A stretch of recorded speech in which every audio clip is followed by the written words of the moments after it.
भुवनेश्वर बरगड़ जिला घेंसटारे राज्यस्तरीय वीरता दिवस और शहीद माधव सिंह स्मृति समारोह अवसर में आयोजित स्वतंत्र कार्यक्रम में मुख्यमंत्री श्री मोहन चरण माझी जोगदे घेंस ग्राम में शहीद स्मारकी प्रतिष्ठा होब और प्रतिमूर्ति निर्माण सहित एक स्वागत तोरण कम्युनिटी सेंटर प्रतिष्ठा कर 6.26 कोटी टंका खर्च हो। राज्य सरकार बरपुत्र ऐतिह्य ग्राम योजन प्रथम पर्यायर 25 जन बरपुत्र जन्मपीठर विकास करुँच। योजन 15 कोटी टंका विनियोग में शहीद माधव सिंह जन्मपीठ ग्रामर विकास कर मुख्यमंत्री कहते। गेस कॉलेज को शहीद माधव सिंह स्मारकी महाविद्यालय नाम नामित करागला घोषणा करसहित 4 कोटी 40 लक्ष 59,000 टंका व्यय 100 आसन विशिष्ट एक आधुनिक अर्बान मॉडर्न गर्ल्स हॉस्टेल निर्माण एवं गेस कॉलेज को संपूर्ण नुआ रूप में विकास से घोषणा करथिले। यह अवसर में अभिभाषण रखी मुख्यमंत्री कहते माधव सिंह परी देशभक्त संपूर्ण मानव समाज को गौरवान्वित कर त्याग केवल ओडिशा नुहे सारा भारत एपरिक विश्व इतिहास विरल बोली मुख्यमंत्री कहते। देशपाई से निज जीवन सहित निजर 4 पुओ जामाता बलिदान देते बोली मुख्यमंत्री कहते। मुख्यमंत्री कहते शहीद माधव सिंह भली महापुरुष मान श्रद्धांजलि और सम्मान जणाइबापी सेमानक जन्मस्थान स्वतंत्र विकास निमते राज्य सरकार संकल्पबद्ध।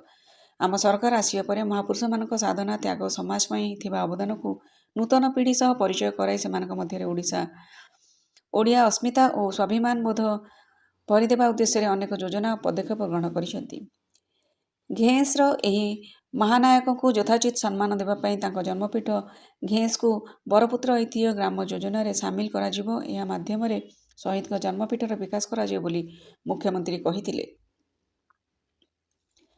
घेंस ग्राम पंचायत विकासमूलक कार्य पर गुरुत्व दे मुख्यमंत्री कहते आम सरकार समस्त प्रमुख योजना जेपरिक सुभद्रा योजना लखपति दीदी अंत्योदय गृह योजना पीएम किसान सीएम किसान आयुष्मान भारत योजना सबुथिरे ए अंचलवासी सामिल अच्छा। संपूर्ण घेंस अंचल विकास में योजना करा घेंस अंचल 1375 जन सुभद्रा भौणी मध्य 617 जन लखपति दीदी हो सारे बोली मुख्यमंत्री व्यक्त रखिते।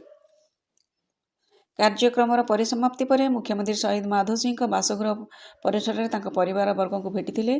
कार्यक्रम में बरगड़ सांसद श्री प्रदीप पुरोहित पंचायती राज मंत्री श्री रविनारायण नायक बरगड़ विधायक श्रीयुक्त अश्विनी कुमार षडंगी अताबिरा विधायक श्री निहार रंजन महानंद भटली विधायक श्री इराशीष आचार्य विजेपुर विधायक श्री सनत कुमार गड़तिया पद्मपुर विधायिका श्रीमती वर्षा सिंह बरिहा विशिष्ट कुशली कवि पद्मश्री डॉक्टर हलधर नाग शहीद माधव सिंह दायत श्रीयुक्त लंकेश्वर सिंह बरिहा जिलापाल आदित्य गोयल प्रमुख उपस्थित। समृद्ध ओडिशा रजत महापात्र रिपोर्ट।